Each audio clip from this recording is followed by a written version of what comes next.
देखते रहिए भारत 10 न्यूज। खटीमा छनकट के भजन सिंह और मनदीप कौर 6 दिन संघर्ष के बाद यूक्रेन से लौटे। भारत जनपद उधम सिंह नगर के नानकमत्ता की छात्रा मनदीप कौर एवं खटीमा के छनकट निवासी छात्रा भजन सिंह करीब 6 दिन के संघर्ष कर यूक्रेन में युद्ध के संकट के दौरान अपने वतन भारत सकुशल वापस लौटे।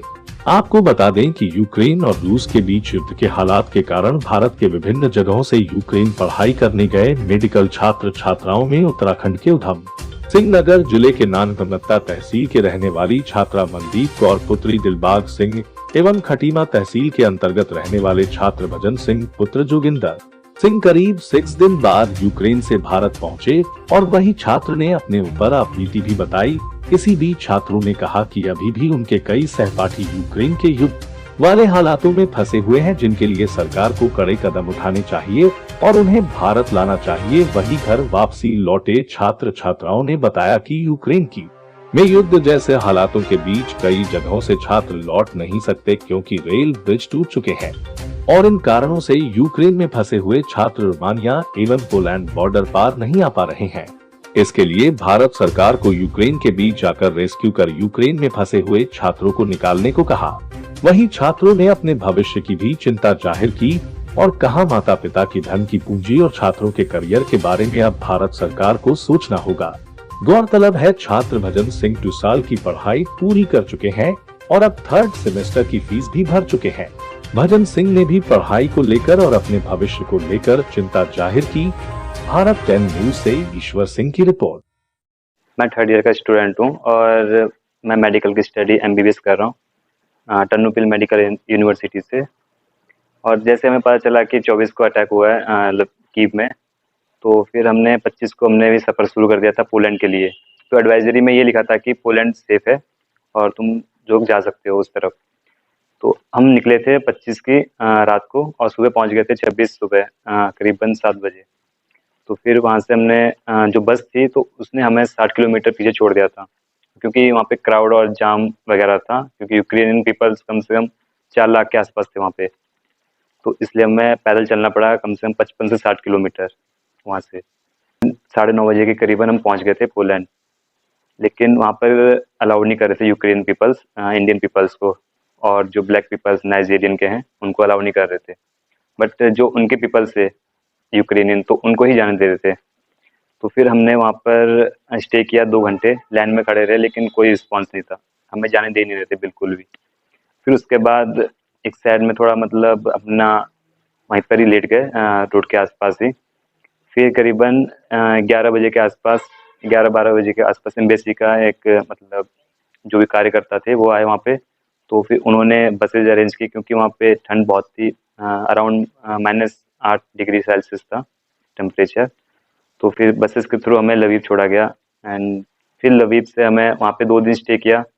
और वहाँ पे हालत ख़राब थी क्योंकि वो भी जानी मानी सिटी थी लवीव भी, और अगला टारगेट लवीव और टर्नोपिल ही था। तो फिर वहाँ से हम निकले नेक्स्ट मॉर्निंग में। वहाँ से हम उजहोद गए हंगरी बॉर्डर के पास। फिर वहाँ पे हंगरी उजहोद में हमने स्टे किया 2 दिन। फिर उजहोद से फिर जो वहाँ के कार्यकर्ता हैं अमरीक ढिल्लो, तो उन्होंने फिर अरेंजमेंट बसेस का किया, तो बस के थ्रू हमें भेजा गया हंगरी बॉर्डर पार कराया गया। फिर वहाँ से एम्बेसी ने मतलब एम्बेसी की बसेस थी, तो एम्बेसी की बसेस के थ्रू हमें फिर एक ERFO ऑफिस था तो वहाँ पे हमें छोड़ा गया हॉस्टल। वहाँ पे भी गवर्नमेंट की तरफ से कोई मतलब सुविधा नहीं थी खाने पीने की ना रहने की। तो वहाँ के जो स्टूडेंट थे जैसे हम हैं, तो उन्होंने हमारे लिए अरेंजमेंट किया था खाने का पीने का, जो भी फंडिंग या डोनेशन के हिसाब से मतलब जो कर सकते थे हमारे लिए। तो करीबन वहाँ पे 700 से 800 बच्चे थे जो वहाँ पे स्टे कर रहे थे मेरे साथ, ना कोई जगह थी। तो फिर हमने फिर एम्बेसी कॉल लगाया, तो हमने कहा कि सर कुछ रहने का ना खाने का अरेंजमेंट अच्छी से, तो कम से कम खाने का तो अरेंजमेंट कर दीजिए। तो फिर उन्होंने कहा मतलब उन्होंने एड्रेस मांगा, सब लोकेशन मांगे मुझसे। तो फिर मैंने सब कुछ प्रोवाइड करा। तो उसके बाद फिर हमें करीबन 1 बजे के आसपास बसेज आए लेने के लिए, नीट की प्रिपरेशन की।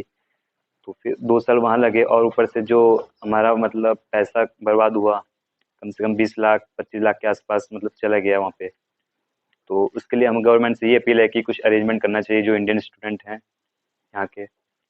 हाँ जी, यूक्रेन पीपल एक तरह से मैं ट्रैप बनाया था कि ये रुके नहीं, शील्ड की तरह मैं प्रूव किया गया कि ये रुकेंगे तो प्रेशर कम रहेगा और हम पर मतलब पूरा इन्वेशन नहीं हो पाएगा।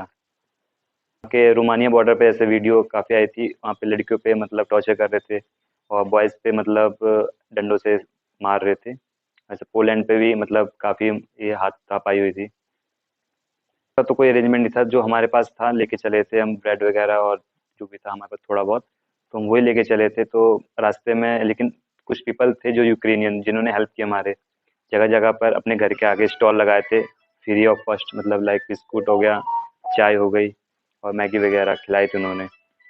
और उसके अलावा और कोई अरेंजमेंट नहीं था, मतलब यही कहा था कि कभी मिल गया खाना तो कभी नहीं मिला। क्या कहना चाहिए? हमारा मतलब 20 के राउंड लग गए, 20 लाख अभी तक।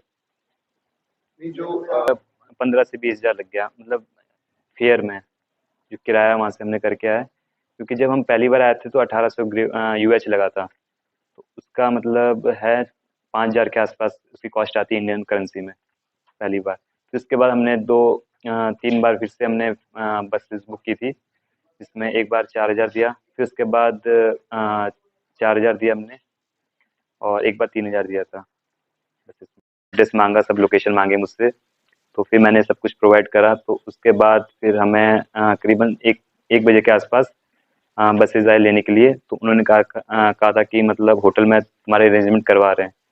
तो फिर वहाँ जाने की मतलब सीधा हमें ले गए एयरपोर्ट, फिर एयरपोर्ट से हमारी फ़्लाइट, फिर उन्होंने कहा था कि सभी मतलब आज निकल जाओगे, टेक ऑफ कर जाओगे आज इंडिया के लिए। तो करीबन 7:30 बजे के आसपास हम टेक ऑफ कर गए थे, तो फिर इंडिया पहुँच गए थे सुबह 9 बजे के आसपास। 7 दिन का संघर्ष लगा हमें यहाँ पहुँचने में, और काफ़ी डिफ़िकल्टीज़ हुई हमें, मतलब रास्ते में खाने पीने से रिलेटेड। और जो भी हम चले 60 किलोमीटर, मतलब बहुत थकान हो गई थी। मेरे साथ थे स्टूडेंट, हमारा एक ग्रुप निकला था 20 स्टूडेंट का, तो हम 20 स्टूडेंट थे साथ में। फिर रास्ते में सब बिछड़ते गए, कोई आगे रह गए, कोई पीछे रह गए। जी, मुझे 2 साल हो चुके हैं और थर्ड ईयर में इस तरह में गया था। और गवर्नमेंट से यही अपील है कि जिस बजट में हमें माता पिता ने वहाँ पढ़ाने के लिए भेजा है, उसी बजट में यहाँ पे हमारा कुछ अरेंजमेंट किया जाए उसी बजट में। और जैसे 20,000 बच्चे मतलब अराउंड हैं वहाँ पर, तो उन सबका भविष्य एक तरह से खतरे में ही है, क्योंकि रशिया अब पूरा इन्वेशन ही करेगा, कॉलेज वगैरह सब डिस्ट्रॉय कर दिए हैं। जी, गवर्नमेंट से ये अपील है कि उनको इवैक्यूएट किया जाए, क्योंकि वहाँ पर जैसे सूमी में कम से कम अप्रॉक्स 700 बच्चे अभी फंसे हुए हैं जो बंकर में, और खार्किव में भी 200 के अराउंड अभी बच्चे हैं। तो उनको इवैक्यूएट ही किया जाए, क्योंकि वहाँ पर जो रेलवे स्टेशन, रेलवे ब्रिज है वो भी डैमेज हो चुका है, ना एयरपोर्ट है वहाँ पे, जाने आने की कोई व्यवस्था नहीं है अभी फ़िलहाल। तो इसलिए वहाँ न खाने की प्रॉब्लम है, और इलेक्ट्रिसिटी वहाँ पर नहीं है, और बंकर में ही पड़े हुए हैं। मेरी अपील इंडियन गवर्नमेंट से दो हैं। पहली ये कि जैसे हम वहाँ से बच के आए हैं, ऐसे ही हमारे बहुत सारे दोस्त वहाँ पे अभी भी फंसे हुए हैं, उन्हें जितना जल्दी हो सके वहाँ से लाया जाए, इवैक्यूएट किया जाए। एंड सेकेंडली ये कि हमने इतने साल वहाँ पे लगाए हैं, as I am a student of third year there, बहुत सारे बच्चे हैं जिनके 5th और 6th ईयर स्टूडेंट्स हैं, वो सबके फ्यूचर स्टेक पे लगे हुए हैं। We want an appropriate answer from our Indian government, जिसके तहत हमें पता चले कि अब हमारे फ्यूचर का क्या होगा। जैसे यूक्रेन वहाँ पे ख़त्म हो रहा है, हमारा फ्यूचर भी ख़त्म हो रहा है। So we would like an appropriate answer from our Indian government, जिससे कि हमें पता चले कि हमने अपने फ्यूचर में अब क्या करना है। मेरा बेटा 24 तारीख से परेशान था वहाँ, जब टेक वर्क में, तो उससे तब से लेकर के हम भी बहुत परेशान थे, चिंतित थे कि क्या क्या होगा क्या नहीं होगा बच्चों के लिए, घर पहुँचेंगे या वहीं पे कोई कोई दुखदायी घटनाएं हो जाए बच्चों के साथ। तो इस चीज़ को लेकर के हम लोग इधर उधर फोन करा करके पूछते थे कहाँ क्या हो रहा है। समाचार भी सुनते थे, समाचार सुनते थे तो और भी डर लगने लग जाता था। पर बच्चे से भी कॉन्टेक्ट में थे, जैसे तैसे ये लोग अपना बसों से अपने किराए से वहां से पहुंचे बॉर्डर तक। अभी तक तो बच्चे की, अब थर्ड ईयर में गया था इस बार, थर्ड ईयर की भी फीस हमने अभी डाल दी थी 17 तारीख को, इसी फरवरी की, करीब 20 के समथिंग 20 लाख का खर्चा हो चुका है हमारा। हम तो यही चाह रहे हैं कि बच्चों के लिए कुछ ना कुछ भारत सरकार करे, ताकि बच्चों का भविष्य मतलब जो इस समय तो बेकार हो गया, सब पैसा तो गया, ये जो बच्चों की पढ़ाई है ये भी खत्म हो रही है। और इसमें सबसे तो यही हमें अब डर लग रहा है कि अब बच्चों का मतलब होगा क्या। बार बार अपील है भारत सरकार से कि मतलब बच्चों ही अपने देश में, भारत देश में ही उनको अर्जेंट किया जाए, ताकि बच्चों का कुछ भविष्य बन सके।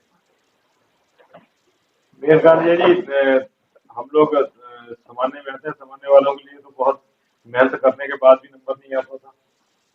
और जैसे वहाँ पे एक अपना हिंदुस्तानी बच्चा खत्म हुआ था बमबारी में, तो उनका देख रहे थे हम कि 97% पर भी उनका नंबर नहीं है, उनको भेजना पड़ा। मेरे बेटे ने भी पहली बार इंटर करते ही इन्होंने दिया था नीट का एग्जाम, तो इनके परसेंटेज ठीक आए थे, पर इस लायक नहीं थे कि यहाँ पे भी कोई सरकारी या प्राइवेट कॉलेज मिल जाए। फीस का सबसे मेन तो फीस है। यहाँ पे कहीं पर भी बच्चों को किसी भी मेडिकल कॉलेज में अगर हम लोग भर्ती कराते हैं तो प्राइवेट से, तो डोनेशन ही इतना है कि 40-40, 50 लाख रुपया कहाँ से दिया जाए। हम लोग, हमारा वहां पर बच्चे का भविष्य 40 से 50 लाख में सुधर जा रहा है, और यहाँ पे 40-50 लाख तो डोनेशन ही चली जाती है।